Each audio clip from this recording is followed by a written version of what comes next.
Hi, it's Dave Johal for The Boxing Voice with a face everyone's familiar with, but unfortunately we can't see him at the moment due to technical difficulties from our end.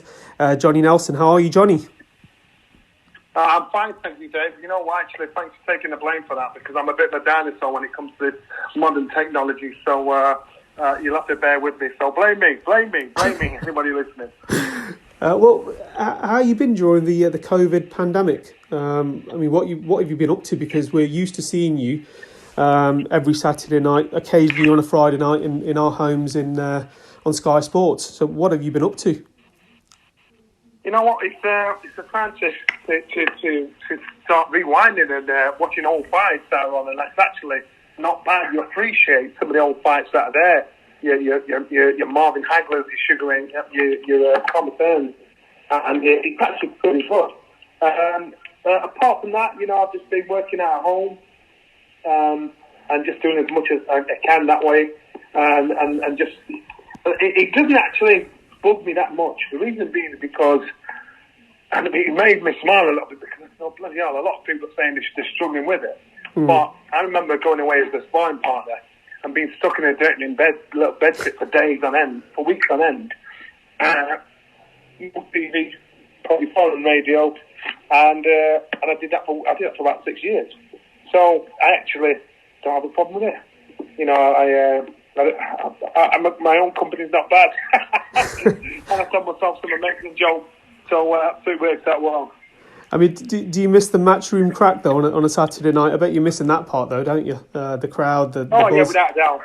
Yeah, I do, without a doubt. And I'm yearning for just to get the atmosphere back when everybody's there in the crowd and Sweet Caroline comes on and you think, yes, we're back in business. But boxing is like we're like cockroaches. Boxing will survive anything and everything, and boxing is a small thing in the grand scheme of things, but it'll hold us back. But we'll still find, and time will come back. When we're back in business and back in the swing of things, I think people will just be more appreciative of it. Brilliant. How are the lads doing over at the Ingle Gym? Have you been in touch with Kell and people alike? Yeah, that's right. So basically, they've got a. Now it's not just about physical training; it's about mental training. Because do not be surprised that the first 6 months when we come back to boxing, there's a couple of upsets, because now it's a leveler.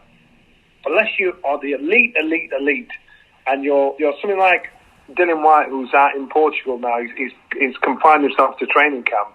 So all he can do is train. But everybody else, they've got to make do with the backyard or wherever. But it's about mental prep. So now when everybody's back in the swing of things, it's not like the day where you get Canelo or Mayweather announcing who they're fighting 8 weeks before the fight, and that's when the fight finds out, when actually they've been training 16 weeks. Now everybody's on the level. Everybody's been training the same amount of time, at the same amount of prep, and that's what I'm saying. The first 6 months, don't be surprised. Yeah, I mean, everyone's in the same boat, I think, and I think that's what's going to be the difference, isn't it? People who are staying in shape and people that are, just plodding along, I suppose. But I think with the athletes that we've got in the UK, abroad, everywhere in this sport, I think most of them are wise and they're actually doing something, aren't they? You see Instagram and everything, so everyone is keeping fit. I mean, last week as well would have been Dillian Whyte versus Povetkin. How do you think that fight would have gone down? I think Dillian would have stopped him. Would have been a cracking fight because they're both warriors. Dillian, and they don't go looking. You don't have to go looking for anything. I think Dillian Whyte needs to get back into some momentum and get on a roll. And he's even talking about doing some MMA fighting. And I saw small footage of him the other day doing that. I thought, wow, there's a lot more to this guy than what I realised. Yeah, I mean, he was a kickboxer, wasn't he, Dillian? A world champion. That's what I'm saying, a very good one. And so he's used to combat. He's used to being up close and personal. So when he's talking about fighting, it's not just smoke. He's like, yeah, let's do it. I like to fight. I'll fight for fun. Yeah, I mean, Eddie on that as well was talking about, Eddie Hearn, that the fight is going to happen behind closed doors. Do you think that's more or less a done deal behind closed doors, or is it a case of we just have to watch how things unfold? Well, I rate Eddie Hearn as a pro because he seems to be be able to produce a little bit of something that gives the entertainment. He's got his finger on the pulse. And if they're talking about doing it behind closed doors, there's got to be some other form of entertainment or atmosphere. But hey, again, don't be surprised that I could fight you now in a car park and you beat me. I could fight you again in front of 20,000 people and they do you. So the atmosphere will separate the men from the boys or the women from the girls. It's about mental strength and mental attitude. Yeah, and I think, wasn't there talks of some kind of UFC fight happening? So I think that could be like the blueprint, I suppose, as to what it's going to look like. Yeah, so they'll see what's missing, what isn't missing, what could be added, and then that's what they'll do. Because I think it's going to be a while before we get to a stage where a promoter can put a show on without any fear of any liability and having an audience there. So I think they've got to think outside the box.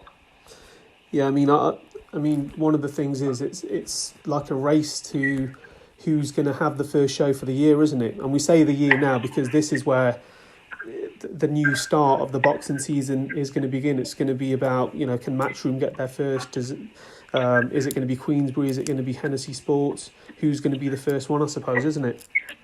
For the TV deal. Yeah, I get that because it gives some entertainment, but I do think it's about quality of the show as well. It's about the quality of the show. It's not just putting it on. Yeah. And because if people are waiting all this time for something big to come along and you don't put something substandard, that's where would set the precedent. So I don't think, I know the race is there, but I think it's a case of who puts on their first show, how's it, because it might set the stall out. If that one put a show on and it was substandard to what it usually puts on, then people think, oh, that's what his show's about. Matchroom put a show on, and it's an amazing show. Then you capture the public and go, I like his shows. So whoever puts a show on, you've got to make sure the first show's a good one. Yeah, and I take it you've been keeping an eye on the news with potential sort of fight between AJ and Fury. I think Eddie mentioned a date of possibly, if everything happens, spring 2021. Do you think that could happen? I mean, there's probably a few sort of factors in the way, isn't there? Such as step aside money for Pulev and Wilder. Do you see that fight happening first of all? Not next. I think Wilder's the sort of guy that he won't accept step aside money because he's got a lot of money. His ego tells him he doesn't look at Tyson Fury as a champion. He doesn't respect the loss, obviously. He thinks there are a lot of things that contribute to his loss. I would be surprised if he stepped aside, because if he steps aside, then they'd have to arrange for the winner to fight Wilder next. But the same thing's going to have to be done for Pulev. So Pulev and Wilder could be in a position where they get paid millions for not fighting. And so but then who do they say gets a shot at the title first, Pulev or Wilder? It'll be interesting. I mean, do you think that what Wilder went through with Fury, that something was up? He didn't seem his normal self, did he? Was it the costume? Was it not? I mean, clearly he wasn't the best Wilder we've seen. I think it's basically because he got beaten. That's why he wasn't his normal self. Yeah. And it was the first time he's acting as a professional. That wasn't his normal self. Because remember the fight before, he was officially given the decision, but a 70% Tyson Fury, in my opinion, beat him when he was a draw. So a fully fit Tyson Fury beat him up. So I'm trying to see what difference could Wilder make because remember when he boxed him the first time, and he could have underestimated him, thought this guy ain't all that. So this time he's gone back and he's trained super hard, he's now getting in the room with total respect for Tyson Fury. But now Tyson Fury's had a chance to train super hard, and he's had a few fights to get him, to get him in a position he's gone in there and like we're doing this. So now you've got two fighters who are the fittest, in the best condition they can be in, and evenly matched. And when they were evenly matched, one was found wanting, and that was Deontay Wilder. So I don't know what difference he can make to fight number 3. Yeah. But the other thing is, what other option has he got? Because he lets them fight on. Then one, his next person is not going to be nowhere near as big as potentially what he could be. Number two, is he going to be back in line again like everybody else? Yeah, I mean, absolutely. I think it's a Yeah, I mean, do you think as well that if he does lose to Fury the third time, the fight with AJ is completely dead? There's no need for it, is there? Or with Wilder, there's no need for it. It's done. You know, then we'll see Wilder have to do what everybody else has done and fight everybody else that's in the top 10. That's what Wilder's going to have to do, and he's been champion for years, so that's what he's going to have to do. Brilliant. And being a Sheffield man, Kell, Brook, who would you like to see him in there with next? Kell wants to get himself a world title fight again, but I'd like to see him with Liam Smith. You know, to me, that's you know, domestically, that's a fight that we think, yes. You know what I mean? That's a fight that both guys are familiar with each other. They spar with each other. They're both world-rated fighters, and domestically for us, it's a great fight. Yeah, I mean, the Khan fight is more or less dead, isn't it? That's frustrating. Yeah, you can't see that happening. And you know what? And that's something I kind of figured out probably 3 years ago. But it's always good news and full papers. But I think they've missed that boat. Yeah, it's been one of those sort of fights that everyone's been talking about. It just never will happen, will it? Which is a bit of a shame. Yeah, it is a shame. Yeah, I mean, going on to what you've been doing on the boxing computer game side, how involved have you been in the new game that's coming out from Steel City? Well, many years ago, I was involved in another one. I did some graphics for another one.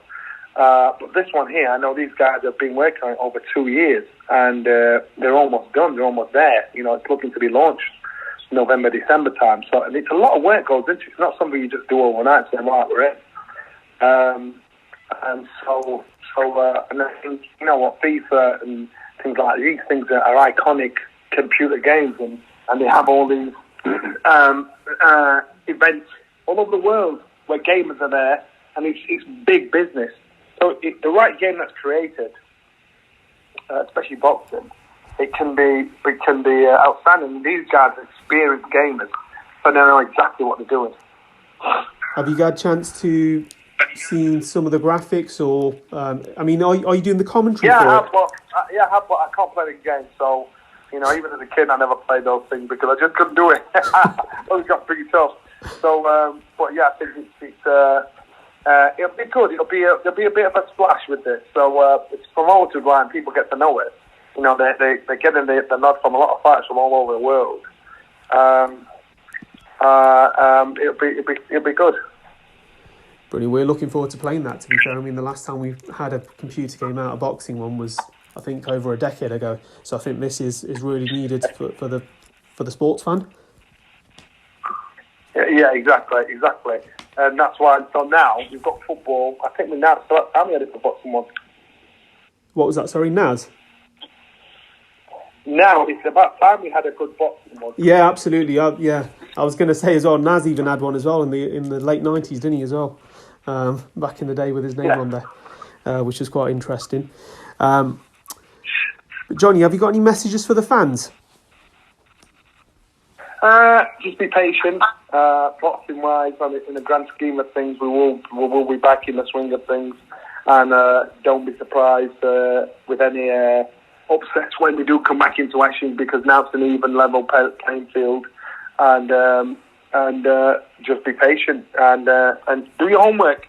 So when we get back, you know, you'll be able to tell us more than we can tell you about who's fighting who and what's doing what.